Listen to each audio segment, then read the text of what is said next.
ایک بڑا اچھا سوال ہے، کامیابی کے اندر نصیب اور محنت کا کتنا آپس میں لنک ہے؟ نصیب اور محنت کا کتنا لنک؟ نصیب اور محنت کا کتنا لنک؟ دیکھیں جی، بہت سے لوگ محنت کرتے ہیں اور نہیں پہنچ پاتے. بہت سے عقل والے ہیں، عقل استعمال کرتے ہیں اور نہیں پہنچ پاتے. تو سب سے بڑی بات یہ ہے، جو آسمانوں پہ لکھ دیا گیا ہے وہ تو ملنا ہی ملنا، لیکن جو نصیب آسمانوں پہ لکھا گیا ہے ہم اس کو جاننے کے مکلف ہی نہیں.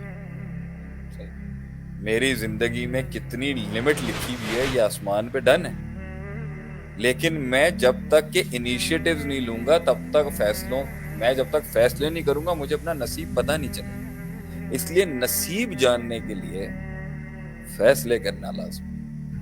بغیر فیصلوں کے نصیب جو ہے نا وہ بھی ایک نصیب ہے آپ کا. تو آپ فیصلہ کریں گے اپنے نصیب کا، لیکن پتہ آپ کو کرنے کے بعد پتہ چلے گا کہ کتنا تھا. اس لیے ہر انسان کا ہو سکتا ہے بہت زیادہ ہو اور ہو سکتا ہے نہیں ہو. بغیر فیصلوں کے نہیں پتہ چلے گا. It is your decisions that will solve what is written for you. Not before that and not and after that you'll know کہ اور اگر وہ نصیب میں کمی آئی ہے تب دیکھا جائے گا کہ گناہ کتنے تھے، ایس او پیز کتنے کمپرومائز کیے گئے، دنیاوی اسٹریٹجیز میں کیا کمی تھی اور میرے میں کیا نقص ہے. جب تک وہ دور نہیں کیا جائے گا اللہ مزید نصیب نہیں کھولے گا. کبھی کبھی کسی کو برباد کرنا ہو تو اللہ دولت اور رزق دے دیتا ہے اس کو. کبھی کبھی کسی کو آباد کرنا ہو تو دولت اور رزق کھینچ لیتا ہے. کبھی کبھی کسی کو برباد کرنا ہو تو اس کا دولت کھینچ لیتا ہے، اور کبھی کبھی کسی کو برباد کرنا ہو تو اس کو دولت اس سے زیادہ دے دیتا ہے، کبھی کم کر دیتا ہے. یہ تو سبجیکٹو ہے. اس لیے ایک کرائٹیریا جاننے کا ہے کہ یہ نصیب من جانب اللہ ہے یا نہیں، کیا اس نے آپ کو اللہ کے قریب کیا یا نہیں. یہ کرائٹیریا ہے. اگر تو وہ دولت آپ کو اللہ کے قریب لائی تو نعمت ہے، اگر دور لے گئی تو زحمت ہے. اگر وہ دولت کا چھننا اور رزق کا چھننا آپ کو اللہ کے قریب لایا تو نعمت ہے، اور اگر دور کر گیا تو زحمت ہے.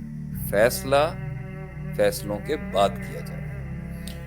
احسن الحق ہیں، وہ پوچھ رہے ہیں سر ریل اسٹیٹ کے بزنس میں کامیابی کیسے حاصل کی جائے؟ پلاٹ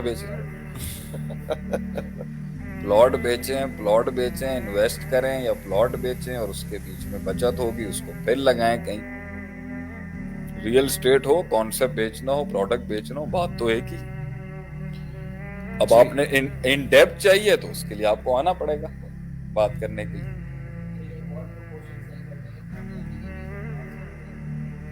کامیابی کے بیچ میں میتھس اور میریکل کتنا ہے؟ obvious بات ہے، آپ نے گراؤنڈ کے اوپر اونٹ باندھنا ہے، میتھس کرنی ہے، گراؤنڈ ریالٹیز دیکھنی ہے اور پھر اللہ پہ توکل کرنا ہے. لیکن گراؤنڈ ایگزرشنز کے اوپر جو تقاضا ہے اس میں آپ نے کوئی کمی نہیں چھوڑی. اگر آپ نے کورسز کرنے ہیں، آپ نے ایجوکیشن حاصل کرنی ہے، آپ نے اگر سائنس سمجھنی ہے، آپ نے اس کی پروڈکٹ سمجھنی ہے، آپ نے اس کو پچ کرنا ہے، کریٹیوٹی کرنی ہے، یہ سب آپ کام کریں گے اور پھر توکل کریں گے اللہ کے. بیٹھے رہیں اور یہ معجزہ ہو جائے یہ بھی اللہ کی قدرت کے اندر ہے، لیکن محنت تو آپ کو کرنی پڑے. So it is maths plus miracles. کیا زیادہ ہے کیا کم ہے یہ وقت کے ساتھ ساتھ پتہ چلے گا آپ کو، لیکن ویسے اللہ پر ہی توکل رکھنا چاہیے، لیکن گراؤنڈ پہ آپ کو اپنے کام کرنے